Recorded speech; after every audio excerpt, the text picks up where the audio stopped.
Hello to everyone, कसे आहात सगळे.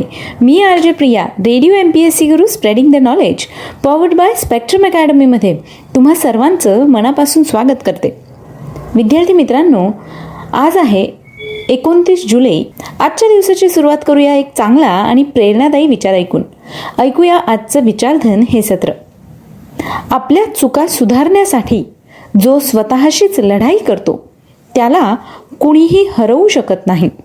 तर मित्रांनो, बघा, विचार करा, जर तुम्ही तुमच्या चुका सुधारण्याचा प्रयत्न करून स्वतःमध्ये इम्प्रूव्हमेंट केली तर नक्कीच एक दिवस तुम्ही जिंकाल. यानंतर जाणून घेऊया आजच्या दिवसाची विशेष गोष्ट, म्हणजेच आजचं दिनविशेष हे सत्र. दिनविशेष या सत्रात आपण काही ऐतिहासिक महत्त्वाच्या घटना, काही विशेष व्यक्तींचे स्मृतिदिन, जन्मदिन याविषयीची सविस्तर माहिती जाणून घेत असतो. चला तर मग आजच्या दिवसाची विशेष गोष्ट काय आहे ते जाणून घेऊया आजच्या दिनविशेष या सत्रात. सर्वप्रथम 29 जुलै या दिवशी घडलेल्या महत्त्वपूर्ण ऐतिहासिक घटनांविषयी माहिती करून घेऊया. आजच्याच दिवशी 1748 साली ईस्ट इंडिया कंपनीच्या सहाय्यतेकरता ब्रिटिश सैन्यांची पहिली तुकडी भारतात दाखल झाली होती. ब्रिटिश ईस्ट इंडिया कंपनीविषयी सांगायचं झाल्यास, डचांच्या अतिपूर्वेकडील मसाल्याच्या फायदेशीर व्यापाराला शह देण्यासाठी सप्टेंबर 1599 मध्ये लंडनमधील व्यापाऱ्यांनी एक संघटना स्थापन केली. देशातील भागधारकांकडून 3 लाख पौंडांचे भांडवल जमवले. 31 डिसेंबर 1600 एलिझाबेथ राणीने ईस्ट इंडिया कंपनीला 15 वर्षांच्या कराराने अतिपूर्वेकडील देशांशी व्यापारी करण्याची सनद दिली. 1608च्या सुमारास त्यांनी मलाया द्वीपसमूहात प्रवेश करण्याचा प्रयत्न केला. त्याचवेळी ब्रिटिशांनी भारताच्या भूमीवर सुरत येथे तळ दिला.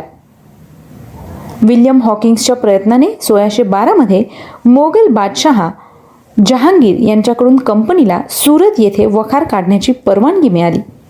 1668 मध्ये मुंबई बेट कंपनीला मिळताच त्यास पूर्वेकडील व्यापाराचे महत्त्वाचे केंद्र बनवण्यात आले.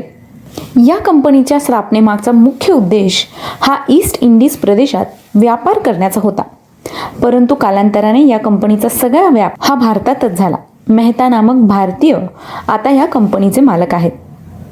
मित्रांनो, ब्रिटिश ईस्ट इंडिया कंपनी ही 17व्या शतकात इंग्लंडमध्ये स्थापन झालेली एक कंपनी होती. यानंतर जाणून घेऊया पुढच्या घटनेविषयी.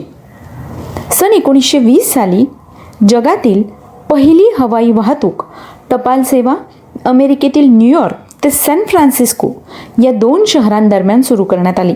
आजच्याच दिवशी सन 1948 साली दुसऱ्या महायुद्धामुळे बंद असलेल्या ऑलिम्पिक स्पर्धांना सुमारे 12 वर्षांनंतर लंडन या देशात सुरुवात करण्यात आली होती.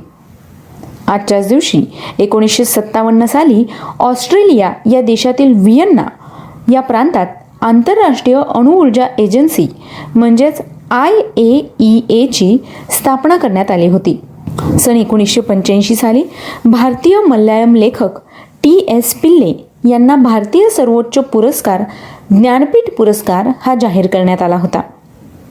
सन 1987 साली भारताचे तत्कालीन पंतप्रधान राजीव गांधी आणि श्रीलंकेचे अध्यक्ष JR जयवर्धने यांनी भारत श्रीलंका शांती करार हस्ताक्षरित केला होता.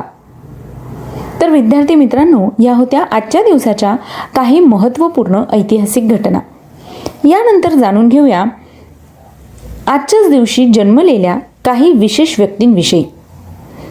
सन 1883 साली इटालियन राष्ट्रीय फॅसिस्ट पक्षाचे नेता व माजी पंतप्रधान बेनिटो एमिलकेअर अँड्रिया मुसोलिनी यांचा जन्म झाला. बेनिटो मुसोलिनी हे इटलीचे भूतपूर्व पंतप्रधान व हुकुमशहा होते. इटलीमध्ये फॅसिझम स्थापन करण्यात बेनिटो मुसोलिनीने महत्त्वपूर्ण भूमिका बजावली होती. दुसऱ्या महायुद्धामध्ये मुसोलिनी यांनी नाझी जर्मनीसोबत मैत्री केली व अक्ष राष्ट्रांमध्ये सहभाग घेतला. ते इटलीचे 40वे पंतप्रधान होते. 31 ऑक्टोबर 1922 ते 25 जुलै 1943 या कालावधीत त्यांनी इटलीचं पंतप्रधानपद भूषविलं होतं. एप्रिल 1945 मध्ये अक्ष राष्ट्रांचा पराभव झाल्यानंतर मुसोलिनी यांनी स्वित्झर्लंडमध्ये पलायन करण्याचा प्रयत्न केला, पण या दरम्यान त्यांना पकडून ठार मारण्यात आले. यानंतर जाणून घेऊया आणखी काही महत्त्वाच्या व्यक्तींविषयी. आजच्याच दिवशी सन 1904 साली भारतातील सर्वोच्च पदक भारतरत्न पुरस्कार विजेता व पद्मभूषण पुरस्कार सन्मानित भारतीय उद्योगपती व वैमानिक तसंच भारतीय नागरी विमान वाहतुकीचे जनक जहांगीर रतनजी दादाभाई टाटा उर्फ JRD टाटा यांचा जन्म झाला. JRD टाटा यांनी 1929 साली वैमानिकाचा परवाना मिळवला. वैमानिकाचा परवाना मिळवणारे ते पहिले भारतीय ठरले. 1932 साली त्यांनी टाटा एअरलाइन्स या पहिल्या भारतीय प्रवासी विमान वाहतूक कंपनीची स्थापना केली. पुढे 1946 साली त्यांनी या कंपनीचं नाव बदलून एअर इंडिया असं ठेवलं. यानंतर जाणून घेऊया पुढच्या व्यक्तीविषयी. सन 1922 साली महाराष्ट्र भूषण पुरस्कार सन्मानित ज्येष्ठ महाराष्ट्रीयन मराठी साहित्यकार, नाटककार व इतिहास लेखक बळवंत मोरेश्वर पुरंदरे उर्फ बाबासाहेब पुरंदरे यांचा जन्म झाला. सन 1925 साली प्रसिद्ध भारतीय व्यंगचित्रकार व चित्रकार SD फडणीस यांचा जन्म झाला. आजच्याच दिवशी सन 1953 साली भजन सम्राट म्हणून लोकप्रिय असलेले प्रसिद्ध भारतीय भावगीत व भजन गायक आणि संगीतकार अनुप जलोटा यांचा जन्म झाला. आजच्याच दिवशी सन 1959 साली सुप्रसिद्ध भारतीय हिंदी चित्रपट अभिनेता, लेखक व चित्रपट निर्माता संजय दत्त यांचा जन्म झाला. विद्यार्थी मित्रांनो, तुमच्यापैकी असा एकही जण नसेल ज्यांनी मुन्नाभाई MBBS हा चित्रपट पाहिला नसेल. त्या चित्रपटातील प्रमुख अभिनेता संजय दत्त यांचा आज जन्मदिन आहे. यानंतर जाणून घेऊया पुढच्या व्यक्तीविषयी. सन 1981 साली फॉर्म्युला 1 वर्ल्ड चॅम्पियनशिप विजेता स्पॅनिश महान formula 1 driver Fernando Alonso days यांचा जन्म झाला. विद्यार्थी मित्रांनो, आज या सगळ्या विशेष व्यक्तींचे जन्मदिन आहेत. त्याच निमित्ताने रेडिओ MPSC गुरुकडून त्यांना जन्मदिवसाच्या खूप खूप शुभेच्छा. यानंतर जाणून घेऊया अशाच काही महत्त्वाच्या व्यक्तींविषयी ज्यांनी इतिहासात स्वतःच्या उल्लेखनीय कार्याने आपला ठसा उमटवला आहे. अशाच काही विशेष व्यक्तींचे आज स्मृतिदिन आहेत. जाणून घेऊया त्यांच्याविषयी. 1891 साली भारतीय बंगाली समाजसुधारक, तत्त्वज्ञानी, शैक्षणिक शिक्षक, लेखक, अनुवादक, मुद्रक, प्रकाशक, उद्योजक, सुधारक तसंच भारतातील विधवा विवाहाला प्रोत्साहन देणारे समाजसेवक ईश्वरचंद्र विद्यासागर यांचं निधन झालं. आजच्याच दिवशी सन 1996 साली भारतरत्न जवाहरलाल नेहरू आंतरराष्ट्रीय पुरस्कार, पद्मविभूषण, लेनिन शांती पुरस्कार सन्मानित महान भारतीय शिक्षणतज्ज्ञ व स्वातंत्र्य सेनानी अरुणा असफ अली यांचं निधन झालं. सन 9 ऑगस्ट 1942 रोजी महात्मा गांधी यांच्या भारत छोडो आंदोलनात त्यांनी मुंबईतील गोवालिया टँक या मैदानावर तिरंगा फडकवला होता.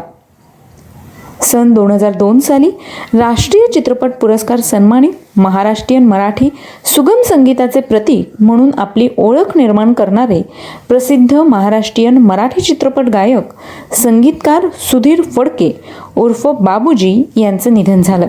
सन 2003 साली सुप्रसिद्ध भारतीय हिंदी चित्रपट हास्य कलाकार व अभिनेते बद्रुद्दीन जमालुद्दीन काझी उर्फ जॉनी वॉकर यांचं निधन झालं. आजच्याच दिवशी सन 2006 साली मराठी संत साहित्याचे विद्वान व गाढे अभ्यासक डॉक्टर निर्मल कुमार फडकुले यांचं निधन झालं. आजच्याच दिवशी सन 2009 साली जयपूरचे महाराज सवाई मानसिंग यांच्या पत्नी व जयपूर राज्याच्या तिसऱ्या महाराणी गायत्री देवी यांचं निधन झालं. विद्यार्थी मित्रांनो, आज या सगळ्या विशेष व्यक्तींचे स्मृतिदिन आहेत. त्याच निमित्ताने त्यांना रेडिओ MPSC गुरुकडून विनम्र अभिवादन. तर ही होती आजच्या दिवसाची विशेष गोष्ट, म्हणजेच आजचं दिनविशेष हे सत्र. मला खात्री आहे की तुम्हाला आमचं दिनविशेष हे सत्र नक्कीच आवडत असेल. तेव्हा त्याविषयी फीडबॅक द्यायला विसरू नका. याचबरोबर जर तुमचे काही सजेशन असतील तर ते सजेशनसुद्धा तुम्ही आम्हाला ऑडिओ किंवा टेक्स्ट या स्वरूपात पाठवू शकता. तुमच्या सजेशन्सचा आम्ही नक्की विचार करू आणि त्याप्रमाणे त्यामध्ये बदल करण्याचा प्रयत्न देखील करू. विद्यार्थी मित्रांनो, आमचं दिनविशेष हे सत्र तुम्ही आमच्या स्पेक्ट्रम अकॅडमी या यूट्यूब चॅनलवर ऐकू शकता. आणि सोबतच आजच्या दिवसाचं दिनविशेष तुम्हाला ऐकायला मिळेलच, पण तुम्ही मागच्या काही दिवसांचे दिनविशेष जर ऐकले नसतील तर ते सुद्धा तुम्हाला आमच्या स्पेक्ट्रम अकॅडमीच्या यूट्यूब चॅनलवर उपलब्ध आहेत. त्याकरता तुम्हाला फक्त आमचं स्पेक्ट्रम अकॅडमी हे यूट्यूब चॅनल सबस्क्राईब करावं लागेल. सोबतच आमचे रेडिओ MPSC गुरु पॉडकास्ट तुम्ही अँकर FM, Spotify music, Google podcast किंवा रेडिओ पब्लिकवर सुद्धा ऐकू शकता. चलिए तो फिर दोस्तों, मी RJ प्रिया तुम्हा सगळ्यांची रजा घेते. पुन्हा भेटूया उद्याच्या दिनविशेष या सत्रात अशाच काही महत्त्वाच्या ऐतिहासिक घटना, घडामोडी, जन्म आणि मृत्यूच्या नोंदी याविषयीची सविस्तर माहिती जाणून घेण्यासाठी. तोपर्यंत ऐकत रहा radio MPSC Guru spreading the knowledge, powered by spectrum academy.